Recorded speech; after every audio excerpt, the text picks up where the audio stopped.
Thanks for joining us today.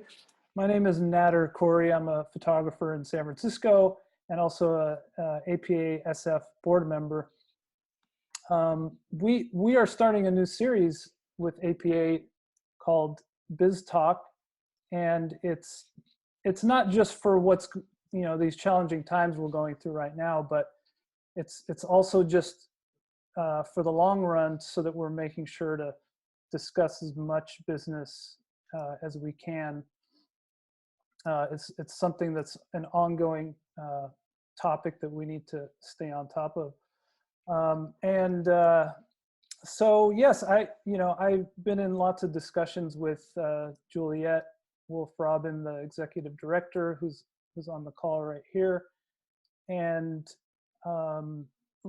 the biggest immediate need right now, obviously, is making sure all of our photographers and our community are, having some kind of income right now. I'm in the same boat as everybody. So, it's a very complicated time for us, and, we need to stick together, support each other. There's been a lot of great support with all the other photography organizations, PPA, ASMP, and as well Workbook. I've been on webinars the past week for all of those organizations, and there's obviously tons of webinars that it's kind of like things are changing on a daily basis. So it's great that we have our whole community helping everyone stay updated. And of course, all the professionals out there, accountants and lawyers, etc. So yeah, to kick off this series, we have Elizabeth Hanley on the line with us. Hi, Liz. Say hi. Hi there. Thanks for joining us. Thanks for having me. Yeah, absolutely. Your business is called Liz's All Biz, and you're based out of San Francisco. Right? Yeah, I run an accounting firm here in San Francisco. I've been doing this for the last 13 years. We work with folks here in San Francisco, LA, New York, some in Chicago, all over the country. We specialize in helping folks in the arts and more unusual business structures. Nice. So. And you used to be a stylist, is that right? Yeah, in the that's actually business? how I got, so that's actually Nice. how I have such deep roots in the photography industry. Is actually, I worked for a million years ago. I worked for Chanel doing finance, and I threw my hands up in the air one day and decided to start working on set doing styling, and couldn't find anybody to do my taxes. Oh. So anyway, one thing led to another, and I went ahead and got my credentialing, and I have a small business here in San Francisco, and I've been in staff of 20, and here we are. Right. So yeah, you help people not just with like taxes, but like just growing their business and bookkeeping, and it sounds like we're a full service accounting firm. Yeah, we're a full service accounting firm. Awesome. I was reading all the bios of people on your site. It sounds like a fun place to work. A lot of them are artists as well. So yeah, nice. We know what we're talking about. But okay, so jumping right in, I have lots of questions. I have a number of questions that I prepared.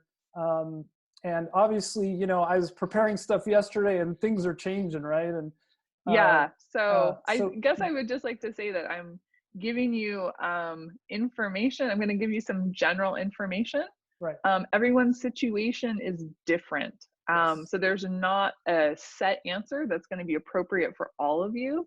Right. But my hope is that we can kind of talk through some general scenarios so you know where to get started and what's appropriate for you to look into. Yeah, exactly. And we can only answer things as best as we can, and even the experts right now don't know everything. So everybody, please take this as kind of her perspective, and it may not necessarily relate to you, but and it may. So All right, so right now, let's see, any other things I need to go over? Sorry, this is the first time I've done this, so bear with me here.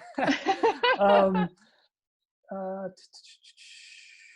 yeah, so I think that's good. So we're gonna talk, and then afterwards, we have Steve Babeljack, another board member from SF. He's standing by on the line, and he's gonna we're gonna field some of your questions at the end, and then yeah, if here, let me just get started here for my first question. Also, let me just say, if I just got an email, somebody got kicked off. So if they get kicked off, just know that we are recording this and we can send this to people later if they miss anything. Right, and everybody, yeah, it looks good. People just put all your questions in the Q&A instead of the chat, if possible. That would be very helpful for Steve once we get the questions going. Okay, so right now, the main question, and I actually haven't even honestly looked at the headlines today, but as of yesterday, the biggest question was about the banks, right? So, you know, there's so much about the banks. Yeah. Let me just so kind much of about the banks. go into this, like, in terms of, on Sunday, Wells Fargo said it has reached its capacity of 10 billion to lend under the Paycheck Protection Program. JP Morgan Chase said they weren't quite ready. They However, just were ready this morning. Right. Within the last like hour and a half. We just literally went onto Chase's site, and we're gonna screen share this loan application that they have on there. I'd like to actually take a second and kind of talk about the banks. They've been rolling out at different times. Right. So B of A was the first one to go live. Wells Fargo kind of like accepted interest, and then they like stopped. Chase was taking interest forms, but hasn't really gotten back to people except for in the last hour, which now they say they're going live. So what I guess the thing to say is banks are rolling out at different times. And it has to do with that there's a lot of confusion around the underwriting around this. Your best bet is to start with a bank that you already have a relationship with. So that I would just give as general advice. Yeah. Well, I mean, something like with Wells Fargo, are you kind of just saying, like, or what if Wells Fargo's not accepting any? What do you do? Then you move on. But you're in general, your best chance is with a bank that you already have a lending relationship with. Right. Because what you want to think about is that they're going to lend you money, so they need to know that you're a good credit risk. And so if you have a proven relationship, you have a better chance. I'm not saying that you're not going to be able to get a loan somewhere else, but you have a better chance if your bank is still taking applications or you're able to get in. That's probably your best choice. Like, for instance, I just went on Chase right now, and the first question asked me was, which business are you filling this out for? And I clicked on my business account, Nader Khouri Photography, and I'm assuming it wouldn't have let me go any further on the application if I didn't actually have that business account. I don't know. Well, here's the thing, and this is the other thing that's been confusing, is I've seen a bunch of different applications. So there is a standard application. I think that's been circulated. Right. But banks are also, because they're actually the ones giving out the money, are also doing sometimes their own application. So there really could be, they can really kind of ask you a multitude of different things, and it could look different with each bank. Right. Now, in terms of if somebody's in that situation where their bank's not working out, how could you kind of steer them? Should they try to go to some of the smaller banks? Just start like going to every site you can. Yeah, so what you want to do is you need to find an accredited SBA lender, because they're the people that are able to administer this loan. Right. If you have a referral from someone, like if you have a friend who knows that there's a bank that they're working with that's accepting new clients, you could start there. There's also the SBA themselves has a list of their top 100 most active lenders. I know that there's a couple organizations, like I posted one on my Instagram of the top lenders and what their status is. Like, are they only taking people who are their clients? Are they open to all? And just kind of start working through that list. Mm-hmm. Okay. Yeah. And there's everywhere I look, there's like people saying, you know, that these banks are working or not. And so I think it just takes a little bit of effort on your part, and Yeah, just keep and trying. keep trying. And here's the other thing is like, it's changing constantly. Yeah. Like, I've literally been on tax review calls all morning, and during that time, 2 banks changed. Like, so my staff is literally texting me updates and pushing those out to clients that we know bank with those banks. Of just like, applications are open, like, come on in. Right. Okay. Okay. I guess that's about it for that. Anything else you want to add around the banks right now? Just keep an eye on it. Mm-hmm. Okay. Okay. Well, okay, moving right along. So right now, another one of the issues too is I've seen so many people have a misconception, especially if they're sole proprietors, that they think that they can't apply because they keep hearing that word payroll, and they think, oh, I don't have any employees, this doesn't relate to me. And so I've been under lots of discussions with people and watching so many of these webinars and hearing experts talk, and it's clear you can apply if you are a sole proprietor, you know. Yeah, it is. And now, so I think one of the things that has been a little confusing is the feds actually announced 2 deadlines. So April 3rd, which was last Friday, for small businesses, and then also they said April 10th. Now they use some very confusing words where they said sole proprietors could also apply on April 3rd, but then they outlined that independent contractors and self-employed individuals could apply on April 10th. And if you're confused about that, I'm confused too. And I do taxes all day. And also, guess who else is confused? The banks. So how I've generally seen, and again, this is generalities, because if you actually even look at the Treasury documents, they have this bizarre wording on them, is how I've generally seen this administered by the bank. So how they're dealing with this is folks that have employees, they're kind of prioritizing them for that April 3rd opening. And it looks like, and again, it's because there's not a lot of guidance, the banks have some flexibility here. So it's going to depend on what bank you're working with. The April 10th is for folks that are self-employed. So who are perhaps using that Schedule C to back up that payroll number that they're going to be giving. But again, there's a huge amount of open to interpretation here, and confusing for all the professionals involved as well. Okay. And I guess another misconception about it is that people think, oh, you know, I was talking to somebody who said, oh, I can only use this for my business, this money as a sole proprietor that I get. They think they can only use it to pay for their studio rent or their utilities, but people can, it's almost like they think of themselves as an employee, right? And that's on payroll. Even if you're a sole proprietor, you're paying yourself a salary, and that salary as a sole proprietor, whatever you want to call it, you can use to pay your rent, your home rent. So I think it's really confusing. Folks have been using the word salary, but of course, as self-employed people, we don't necessarily, if you have a Schedule C, you don't pay yourself a salary. It's not like you get a paycheck with like taxes taken out.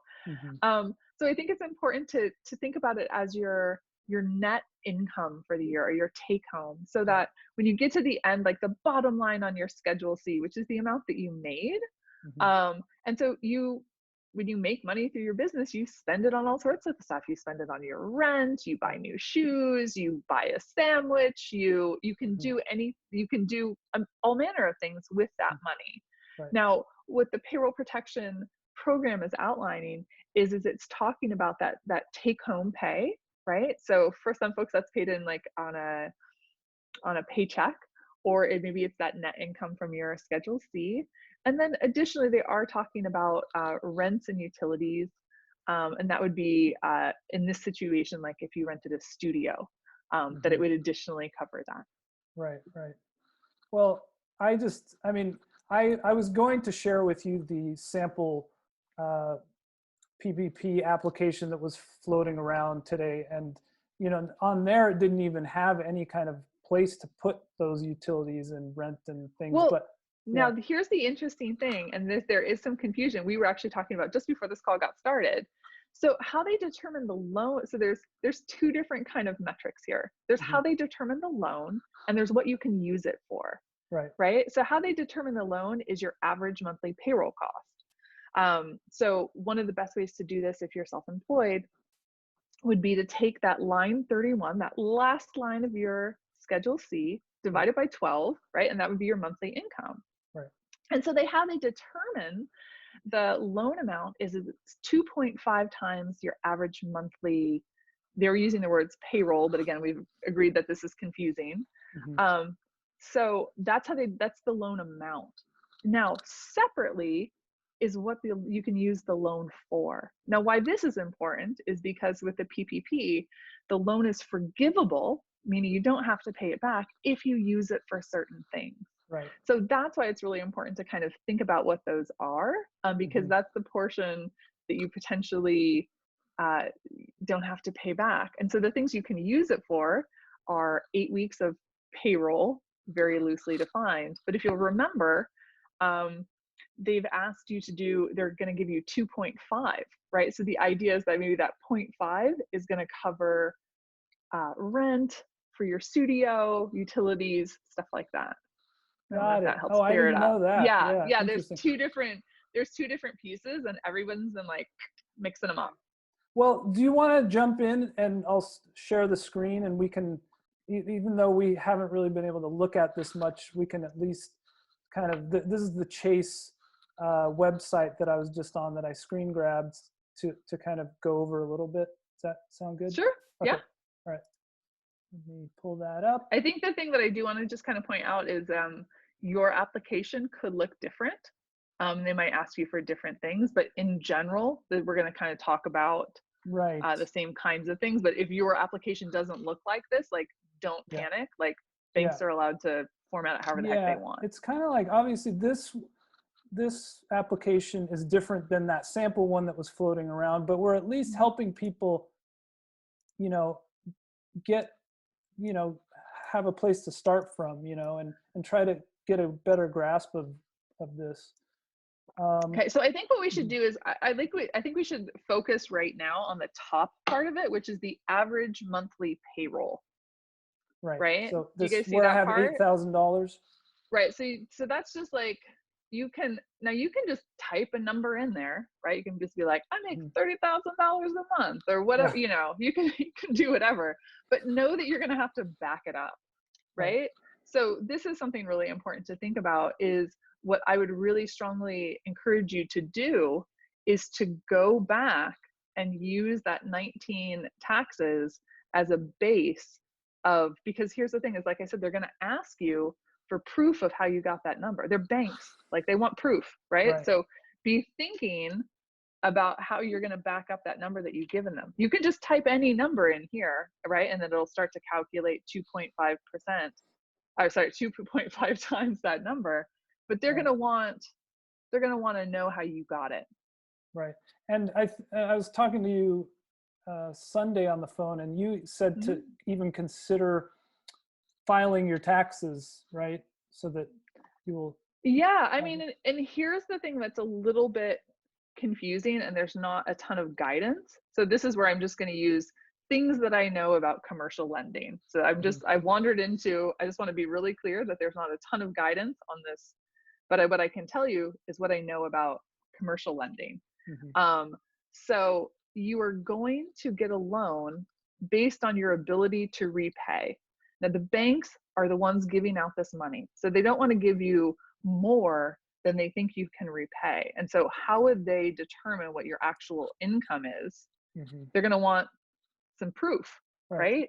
and taxes are a pretty gold standard of what your income is. So could they possibly accept other things? Maybe. It depends on the bank's underwriting, or if we have any more guidance that's coming through from the SBA or the Treasury Department. Yeah. But I think it's a pretty safe bet that your 2019 taxes would be a good choice to use to back this up. And if you don't have your 2019, I guess they can use your 2018 taxes. Yeah, and again, this is also going to really depend on the underwriting. So I think that this is where there's so many questions about how this PPP loan is going to apply to sole proprietors, because again, it's the banks that are kind of taking the risk in lending this money, and in the absence of guidance, which we hope is forthcoming from the Treasury Department and the SBA, they're going to have to make their own calls about some of this. So it's going to depend on their appetite for risk. And like the level of paperwork that they're going to want from you. Okay. So you could potentially see different banks accepting different things. Like that is a possibility.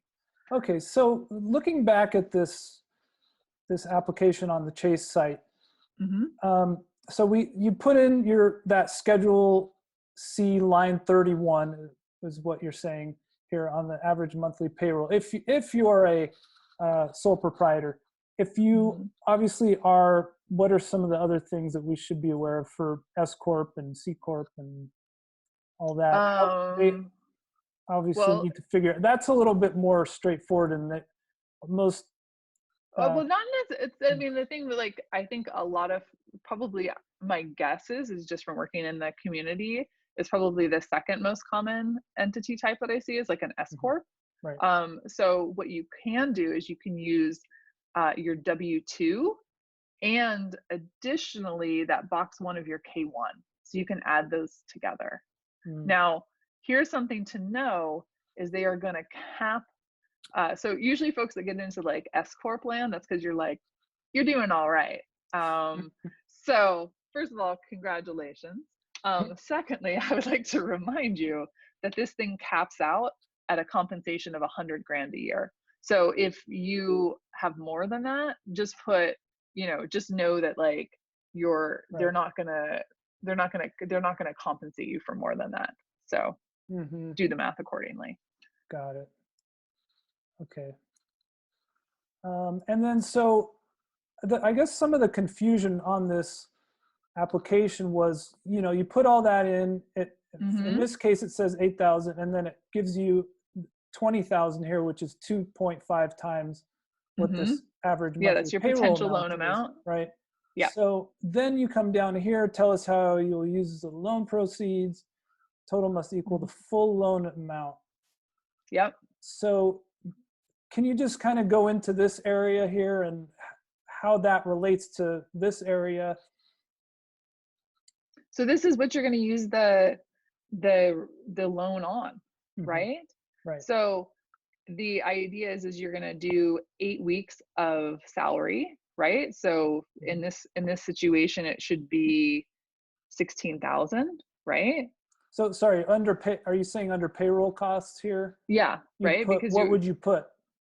Well, if you're saying that you pay yourself monthly $8,000, yeah, and you're paying yourself for 2 months, right, $16,000, right?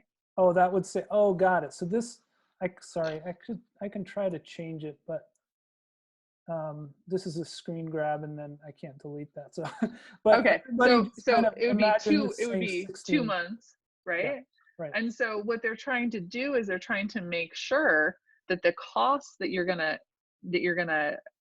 pay with this, what do they say here? Must equal the loan amount, right? Down so here. Yeah, sorry, I can't, I'm like on my phone, so I can barely read it. But so let's think about it. So if your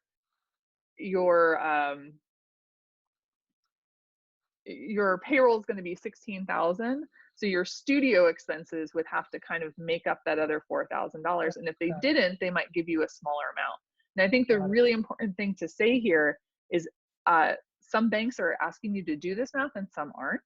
So again, this is a case-by-case application. Right. So, okay, so yeah, this if your bank doesn't ask for this, mm-hmm. like the thing that I've seen is consistent across all the applications that I've seen is that top part. What they're trying to make you do on the bottom part is figure out how much is going to be forgivable, so you have an idea of how much you might potentially have to pay back. And it also looks like, and again, I just looked at this right when we started this call, so I'm coming in cold, is it looks like what Chase is asking you to do is, it looks like they're not going to give you more than what they think might be forgiven. But again, I can't see the whole thing, and this is the first time I've ever seen it. So basically, for instance, utilities, rent, mortgage interest, group health care, all this other stuff besides payroll costs here should not be more than 25% of this $20,000, right? Yeah. Okay. So basically, but I mean, again, and this is we're only talking about this specific loan application, right? And yours might look different. So that is absolutely what Chase is asking you. But that's totally clearing things up for me. I hope everyone is kind of getting this, but a lot of this, I just didn't quite understand that 2.5 times this number.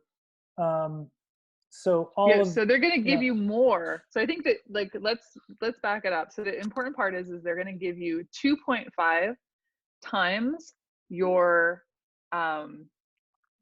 monthly payroll, but they're only you can only get reimbursed for 8 weeks, so 2 months of your payroll. So it's thinking about what that other 0.5% is going to go towards.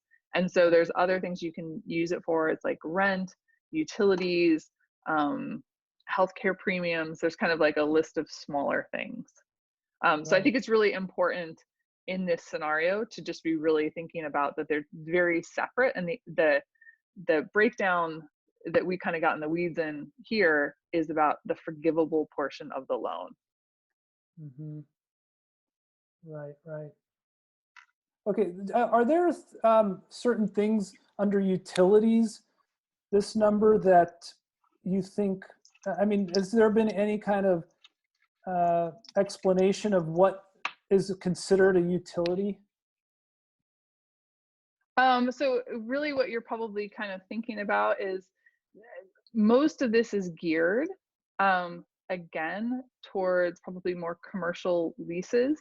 So thinking about if you have a studio, like, and you pay like power, stuff like that there. There's been some discussion of like whether it could pay for your cell phone or internet at the studio or a portion of your personal. So there's not super clear guidance on that. But honestly, it's pretty small potatoes. So like, we're no one, there's such bigger things that we're pressing on right now that we don't have guidance on. I mean, I know one of the questions too is for rent, does that include your home office as well? So there's not guidance on this, and my default answer would be no. Oh, really? Yeah. Like I said, again, there's not guidance on it, but the idea is like, the kind of the lawyers and the accountants I've talked to, our initial thought is that you wouldn't include that here. But yeah, because here's the thing is it's already calculated as part of your net Schedule C income. So that would be adding it again, right? So if you looked at your Schedule C, you see it's like, what is it, line 30, where you already back out paying for your home office. So it would seem that you can't count it twice. So that's kind of the rationale. But again, no one has real guidance on this. So this is just everyone's best guess based on existing commercial lending practices. I don't mean this to sound like, I don't know if this question makes me sound like I don't know what I'm talking about with taxes, but wouldn't that Schedule C line 31 be after you've taken care of the home office deduction that's been subtracted from it? Yeah. No, I can see your point. I guess what I'm just saying is that I'm just basing it on like standing commercial lending practices. So sorry if that was, I can see how that would have been confusing. All I can go on is just like commercial lending practices that I know about in absence of any other guidance from the Treasury Department and the SBA. Sorry to confuse you there. I get what you're saying. Because in my head, it seems like if you have a photo studio, then what's the difference between your photo studio and your home office? Well, I mean, I understand what you're saying, but ultimately it's going to be, unless, like I said, in absence of the feds saying specifically one way or the other, it's going to be up to the banks to decide. Right. And so if we just only have underwriting that we know about to go on, my guess would be that they're not going to include it.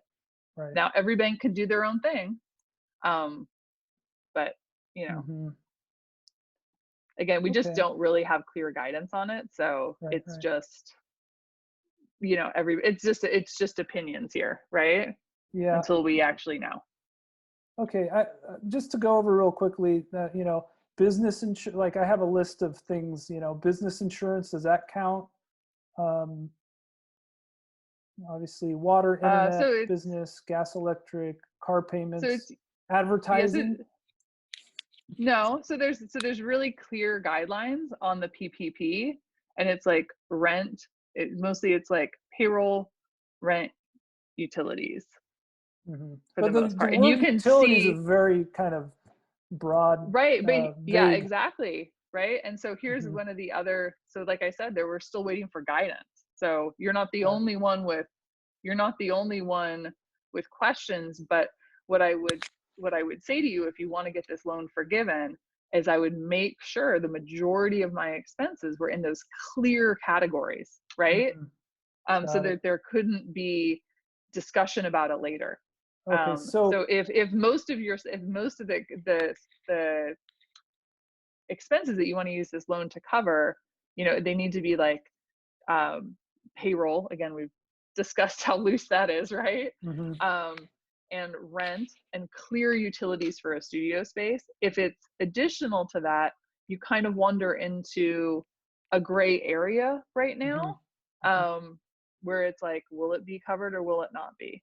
Well, you know, right now we're kind of depending on the banks, and we're so many of these things we're awaiting clear guidance for how this is going to roll out. Right. So we can't answer the questions because they haven't answered them.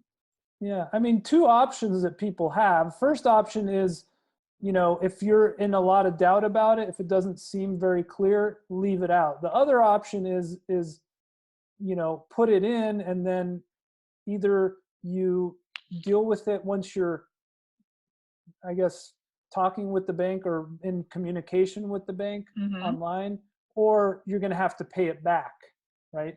And again, this should be like, I mean, but let's just also think of the scale of this, right? So this should only be 0.5, like half of your monthly income that we're talking about here, right? You know what I mean? So before we go too deep in the weeds, like, let's talk about like what this is actually covering. So you should have more than enough to cover most of this, right? More than enough expenses to go towards this. Got it. Okay. Let's see here. Next question.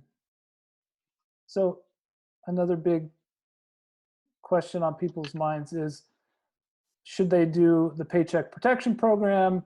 Or, you know, a lot of people have gotten, you know, documentation back from unemployment insurance, and they're trying to decide, should I just go do unemployment or should I do paycheck protection? You know, I mean, it's really going to depend on your situation. I think the most important thing to know is that you can't do both at the same time.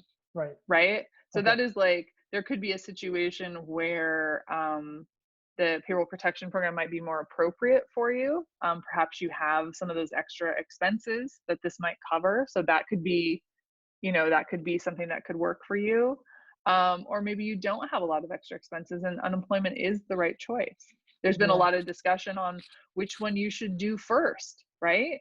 Should you do the payroll protection program, apply for that first, and then do unemployment later when it runs out?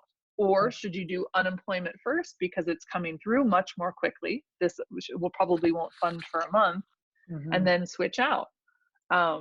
again, it's going to depend on your particular situation, the mix of your expenses. Like, do you have a bunch of additional expenses, studio rent, stuff like that?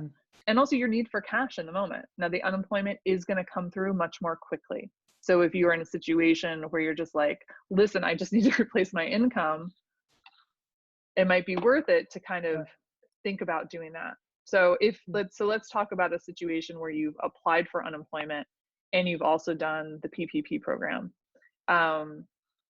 You can't be getting funding from both of them at the same time.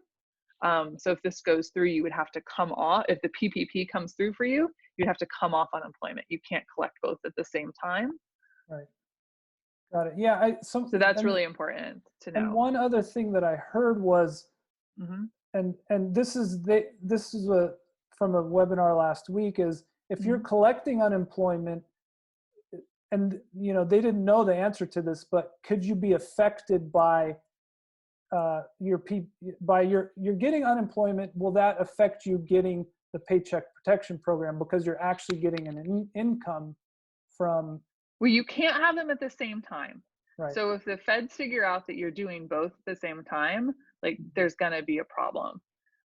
Could you do one? I haven't seen anything to lead me to believe that you couldn't be on unemployment while you work on your PPP application. There's a bunch of small businesses that have employees that have encouraged their employees to go on unemployment while they figure out this payroll protection program to bring them back. So there's no reason to think that you can't. Again, the feds aren't super clear, but that's the guidance that they've given so far. So, but you can't be doing both of them at the same time, certainly. Okay.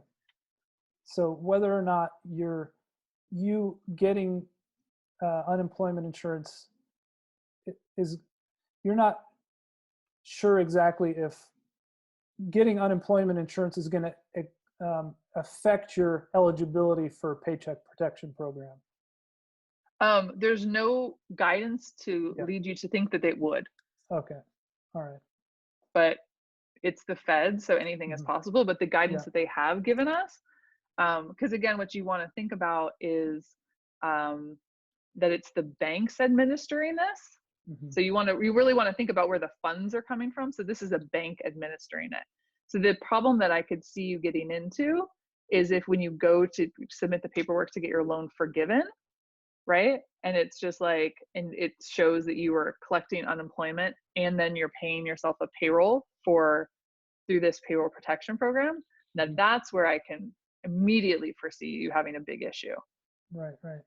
But again, if you've got questions, so do we all. But there's nothing in there that's just like, no, absolutely not. You can't do that. In fact, all the guidance that they've given us, which has been mostly around folks with employees, is the opposite of just like they could be on unemployment and then you could get the payroll protection program and bring them back off unemployment. So that's what we know so far.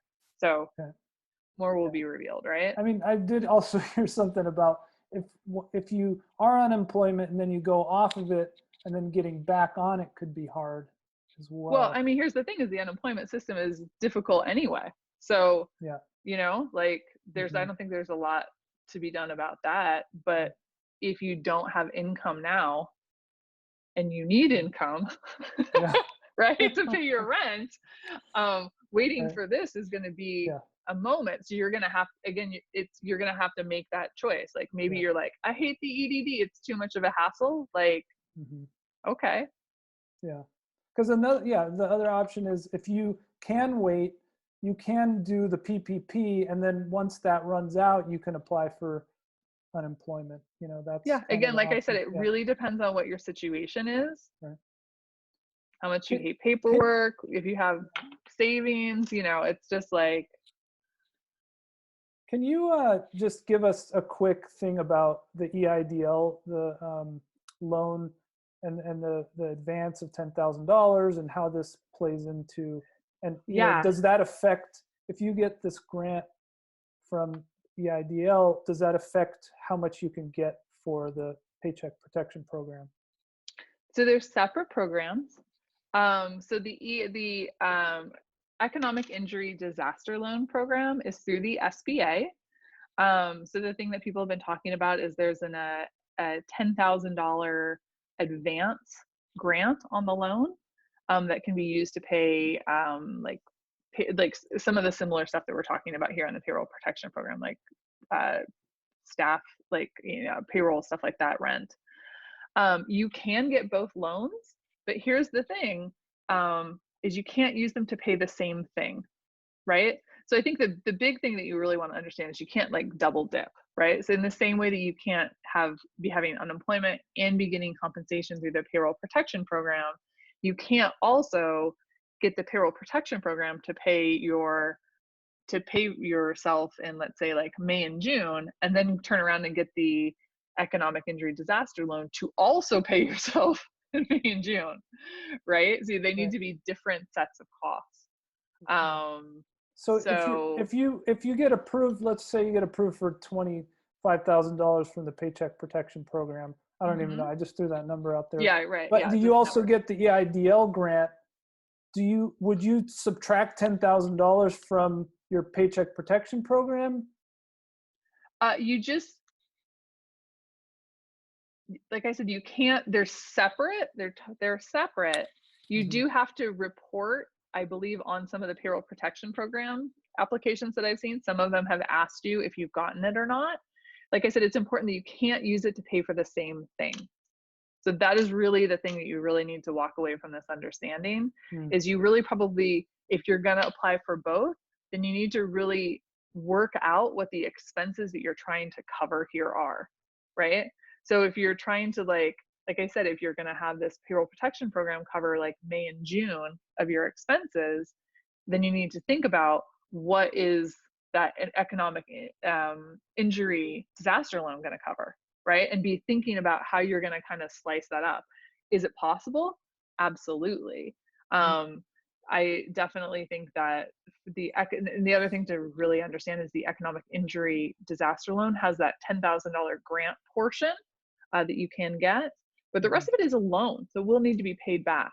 So you want to be thinking about what your costs are, right? And what your costs are. So a lot of folks that I've talked to have, you know, if they're considering pivoting their practice, or, you know, doing something like they need capital to kind of shift their business, that might be a great choice, because again, it would go to something different, right? So they're I don't know if that helps. I don't know if that helps to answer your question. Yeah. So yeah, essentially what you're saying is, like, some of these other costs that I have for my business that weren't necessarily, you don't think, eligible for the Paycheck Protection Program, you could potentially use the EIDL grant of $10,000 or whatever it ends up being to pay so there's for some like of a those grant, and then there's expenses. also a loan that you can do, and the grant is part of the loan application. So you can't, people are just like, I just want to do the grant application. It's like, well, that's not how it works. It's part of the process. Like, you got to do the whole thing. Because the Paycheck Protection Program, what it sounds like is it's not gonna, like, a lot of us have a lot more expenses than what it's going to be providing for. So if we can fill some of those gaps in with the EIDL, you're saying that that's possible, just to make sure we're clear on what it's going to pay for. Exactly. That it's different than what the Paycheck Protection Program pays for. He's got it. He's got it. Oh man. Okay. Good. Let's see here. Where are we at? Yeah, wow, it's almost 11:45 here. Yeah. Let's see. So I want to get into, audience questions.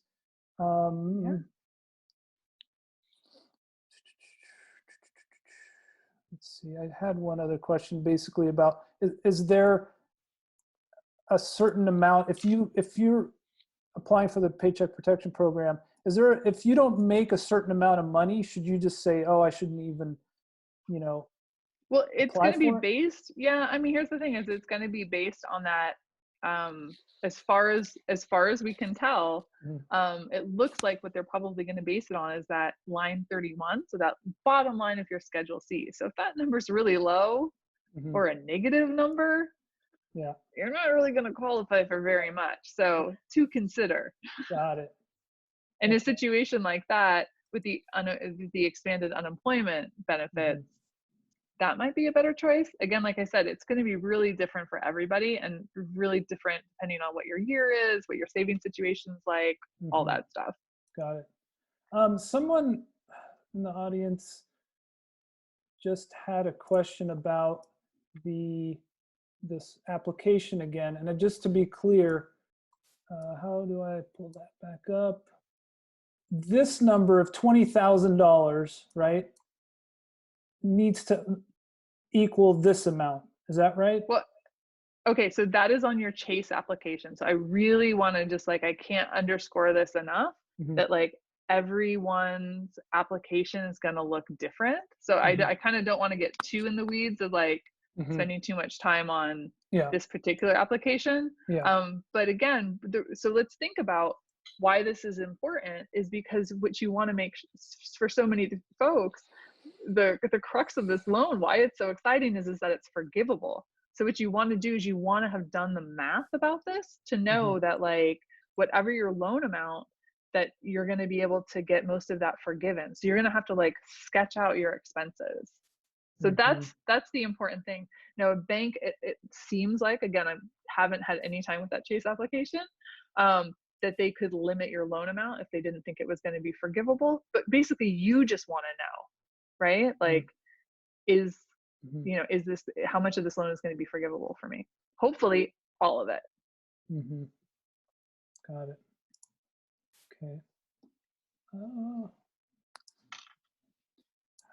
Sorry, I thought Hey, Nader, can I just interject for a second? Yeah. Look over some of those questions, Nader and Liz. Let's just pretend I'm reading a lot of these questions on the forum here. And so there's a lot of options, people with many different situations, but say I'm a sole proprietor, I'm a photographer. You said that if we didn't make a lot of money, the unemployment through the EDD might be the way to go, because that's going to be the quickest way we can get cash right now. If we made up to 100,000, if we applied through our banks through this PPP, and it sounds like from the questions I've been seeing, it's best to go through a known entity like your own bank. Sounds like you need a business account with that bank. There are some questions that people have, well, what if I don't have a business account? What if my bank is not? Yeah. So every bank gets to do it their own way. So massively confusing, right? So your bank will have different guidelines. So there's some banks that are just taking people that aren't even their clients. Cool. Some banks that B of A had a big problem because you had to have a business account and a lending relationship with them, and then they had to take that back. So every bank's going to be different. Your best bet is somewhere where you have a banking relationship, but it's also possible that they might not be an SBA lender, or they're Wells Fargo and they're not taking any more applications, in which case you're going to have to work with a bank that you haven't seen before. So basically throw as many darts, as many banks as you can, or find one. Yeah. And I would just, and I would just also caution you about applying too many different places. So find one that you can apply to. That's what I meant by the darts. Look around until you can find one. If your bank's not doing it, keep going and looking. Exactly. But checking regularly, because it sounds like the rules are changing and applications. Oh my gosh, literally, even in this call, my staff is sending me updates for different banks. So we find a bank, we apply, we make sure that we can use that. It's for 2 months, it's 8 weeks of here's how I'm going to use this money. Our payroll, if you're self-employed, is the money you pay yourself, which could be used for anything that you use your business on, correct? And then it will be forgivable if it qualifies under those expenses that we can say, hey, this is how I'm going to use the money. It's for these approved expenses, right? This is what I'm gathering. If we've applied for the EIDL, that I've heard is not a great loan, but the 10,000 is a grant, right? So we apply for this EIDL, which sounds like you can only go through the SBA.gov site for that. That's a True question story. I got, right? Yep. Okay, so you apply there. Absolutely. It has nothing to do with your bank. They say you get this grant money and you get this loan from them. You can obviously just, if they say they give you 20,000, you're like, well, I don't need this extra 10. I'm just going to pay you guys back on that. Yeah, no prepayment penalties. Just give them back the money. You take that 10 grand. How does the bank with the PPP program, how will that look at the 10 grand grant you got? Is it say Chase says, hey, I'm going to give you 25,000 for your 8 weeks. Right. So right? So this is a great question. So what we're kind of talking about is how they determine that forgivable amount. So you're asking a lot of questions that are probably going to be, you're going to have to, again, this is all just guessing, right? But you're going to have to submit paperwork at the end of that 8-week period after you've been funded for what you use that money for. And at that same time, my guess is that you're also going to have to disclose if you got any other SBA monies and how you spent that. So like I said, just based on what I know about commercial lending, is you're going to have to give an accounting of additional monies received. Like say, for example, you did the grant and be able to prove that you spent that $10,000 grant money on something other than what you're giving the documentation for the PPP. Okay, so slow down here. So Chase gave me 25 grand under the PPP.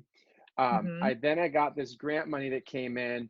I don't have anything more to spend it on except my payroll. Chase is going to say, hey, we gave you 25,000, which is forgivable if it's under these qualified expenses.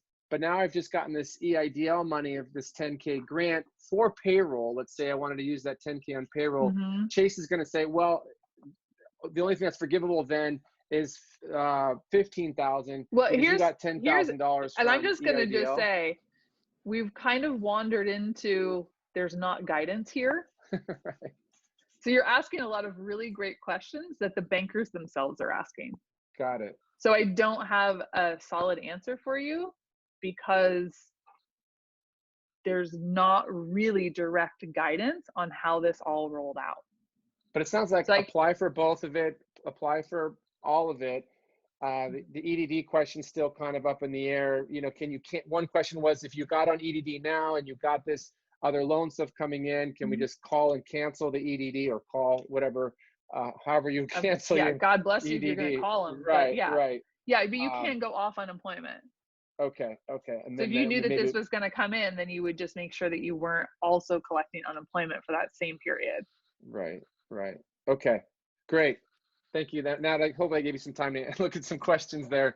Oh, I'll sign off here now. Well, I thought you were gonna. I sent you some. Okay.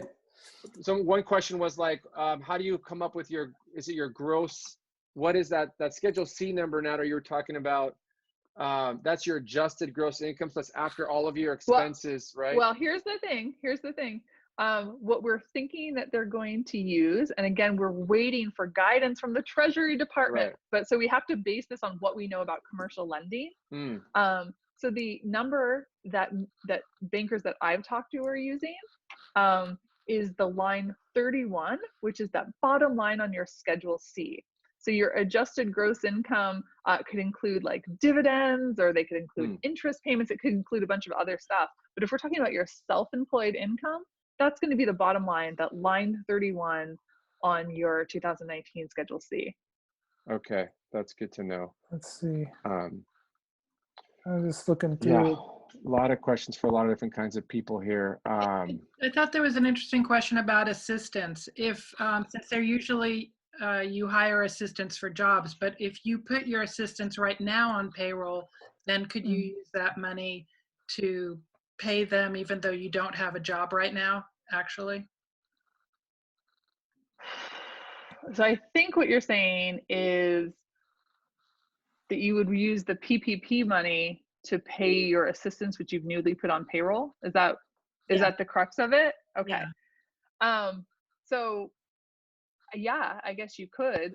The trick would be is that you're going to have to use, if you look at the payroll protection form, you have to use previous year's numbers for payroll, which wouldn't include you having the assistants on there. So that could be the only trick, but right? I think from what I've also heard is if that assistant of yours is a 1099 and they're self-employed as well, they can do this application for themselves. Yeah, exactly. Unless they're one of your, like, I don't know what the right wording is, if they're one of your permanent employees and you pay them and they're on your payroll, like as they're an employee, yeah, then your payroll costs would include them. But if they are actually a sole proprietor, or they, yeah, I think the question is if you were moving them, right? Like with like the AB5 stuff, if they were like, we're a contractor and like now they're an employee, and then like how you would handle that. So yeah, so what could happen is you could do the PPP program based on your 2019 numbers, which like don't include them, but take that money, and instead of paying like yourself, you could pay the assistants that are now on payroll, because it could go to any payroll. So that could work. Mm-hmm. Someone's asking, with EIDL loan, can you use the money for prints for an exhibition? If you did not have employees before, can you hire an assistant now and use it against the loans? So there's a bunch there to unpack. So it sounds like, could you use it for prints for an exhibition? I would check it's to pay operating expenses. Mm-hmm. I guess there would be the question of like, is that operating expenses? It's probably I would want to know a lot more about that situation. So mm-hmm. Yeah. And Liz, do you know much about the EDD setups? Because it's kind of a tricky application process for folks. Yeah. Okay. So basically they rolled this thing out on a Friday, right? They're just like, congratulations, like unemployment for freelancers. And then of course everybody went in. So the EDD website is not very well updated. So if you feel confused about it, you were not alone. So folks have been like, well, there's no information up there. What you can do is you can use the regular application. There is not a special application. Use that application. Now, if you're going to ask me a bunch of really specific questions around it, I'm just going to say you're going to have to use your best judgment here. Some of my clients have told me that there is drop-down menus where you can kind of include your self-employed income. I have not looked at it myself, but I have had about 75 clients get through it successfully. So if you really have a lot of questions, you can call the EDD, although I don't like that is like, I'm not going to call them like, because I'm eyeballs deep in loan applications, but it is possible to get through. There was something new called the Pandemic Unemployment Assistant Program, PUA, that's been popping up through the EDD. Have you heard about that yet? I have not looked at the EDD site in the last few days. My life is only small business loans. I heard the last couple of days. There's a checkbox when you go to the unemployment site that's specifically for COVID. Okay. There you go. On the application form.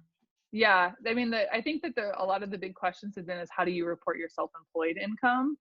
That was like, but again, like I said, I have not had time to spend on the phone with the EDD. So, but I have had a lot of clients get through it pretty successfully. So. And are any of them getting money yet or been shown? Like I got a form that said, fill this out. I didn't send it in time because I wasn't sure. And then I got a thing in the mail that said I had 0 award because I hadn't sent any numbers in. And so. Yeah, so they're turning out like, so for self-employed people, they are asking for proof of how you got to your numbers. So you should expect to get that mail and to turn it around. Okay. If you'd like to receive benefits. Yeah. So the application doesn't ask for numbers when you're doing it for this reason. It's not asking you to supply numbers. Okay. Yeah, like I said, I am not. I really don't want to speak to the EDD form because it is. I can tell you about the program in general, but it is. Yeah. We have 55 questions, so we obviously will not be able to get to them all. And I mean, we can for the next couple of minutes go through some of them. We had talked about trying to be available outside of this to help people. I don't know how much we can put into all these questions outside of this. You know, if you'd like, so I have been posting a lot of information on our Instagram account. And if you'd like to send me some of the questions, I'm happy to answer them as I have time in between my tax review calls. Yeah. Liz, what's your account? How do we find you? Liz is All Biz. Liz is All Biz on Instagram. Liz Great. is All Biz. Yeah. Okay. So I have posted a bunch of resources there, like some step-by-step guides to get through the SBA loan process. I've tried to do post a bunch of resources and then videos walking people through this. So if that's helpful to you, you know, I did it. I've actually put the accounts mostly for my clients, but if it's useful for other people, I'm already doing the research, so I'm happy to share. But if you'd like to send me the questions, I'm happy to try to like work through some of the responses as best I can, or at least point you towards resources. So Liz, what is the best? Obviously, there's so many, as looking at these 55 questions, there's so many unique situations that people have. So something like this isn't going to cover it. Yeah, absolutely. The best reasons for people, is it their accountant if they have one, or should they seek out? Well, here's going to be here's the tricky part. Your accountant's going to know about your particular situation. But one of the things that I have seen is not all my colleagues are as obsessed as some of us are on the details of this program. Like I spent the last few weekends reading all 800 pages of the CARES Act. Wow. So yeah, my husband thinks I really need new hobbies. But yeah, I'm working on it. Right. But so what you really need is you need to know what your situation is. So your accountant could be very helpful, but you also need to make sure that you're aware of all the options. And so there's a lot of people out there like myself that are just trying to like educate the community. But what I really encourage folks to do is to go to like kind of the sources. So if you hear something like, you know, like make sure that they're quoting like a treasury document and there's a link there. And just, you know, try to do as much of your own due diligence as you possibly can. And we are, you know, I know for myself and for my clients, what we're really trying to do is to point people towards the information that they need and just kind of determine what's a good choice for them. Everyone's going to be different, but there are a lot of really great resources out there. So, you know, try to educate yourself about them. And Nader, we hope to do these once a week, right? So imagine we can go through these questions, ask some experts, find some more answers, and hopefully, you know, Juliet, is there a forum too that we can post some answers so we to? have, or? On the APA site, there's a resource hub, and we're posting everything. I'm posting articles I find, links to all the different associations, links to anybody who's giving us answers. We're putting those links on our site, so go to apanational.org. We're doing webinars. We'll do more of these. We're going to do this every Tuesday, 11 a.m. Pacific, to have different talks with different people. And then, of course, we have the open talk for photographers on Thursdays. But we are looking to try to provide information. I mean, APA is an association of photographers for photographers. So we're looking to share all the information we can among photographers. Yeah, and there's lots of great people out there doing awesome stuff. So. And Liz, are you taking new clients at all for the 2019 tax season? Because I'm sure there's a lot of photographers on here that might need somebody. That's true. Yeah, I actually am taking new clients because my tax, usually I would just be like, absolutely not. Like it's April, but my tax deadline just got moved to July 15th. Right. And yeah, so I got a little bit more time, and I don't know about you guys, but I'm stuck at home and it has been raining. So yeah, I got time for more taxes. Okay. And so do you have a website for that, or what's? Yeah, it's you can contact me through my website is www.lizisallbiz.com, and there's an interest form on there, and you can reach out and kind of just find out a little bit more about us. Yeah. So, so we usually only take people on referral, but in this situation, we're happy to work with folks in general in the photography community, and we work with a lot of people already in the photography community, so you might know one of our clients already. Well, yeah, that's how I found out about you. It was actually Jung Fitzpatrick. Thanks, Jung, for helping us find her. Cool. Well, great. All right. So one last thing, Juliet, can you post that link to the APA info just real quick in the chat, and we'll follow up with it as well. And sorry we weren't able to get to a lot of these questions. I hope that a lot of the things that we actually talked about were actually related to your questions. And I was scrolling through real quick and seeing a lot of them were related. So hopefully you will got something out of that. And we may be having this available as a recording. Yes, we will. We'll let you know. So awesome. Thank you well, so thanks much, so much Liz. for having me. Thank you so it's much. really nice to meet you guys. Yeah. And hang in there, everybody. Yeah, thanks. And and one last shout out to Travis Keys, who is the APA New York chair, who helped us get this going. But we'll be back next week, and let us know what you want us to talk about, and we will have plenty to talk about. Don't worry. I'm sure you will. All right. Have a great day, everybody. Yeah. Take care. Bye. Bye.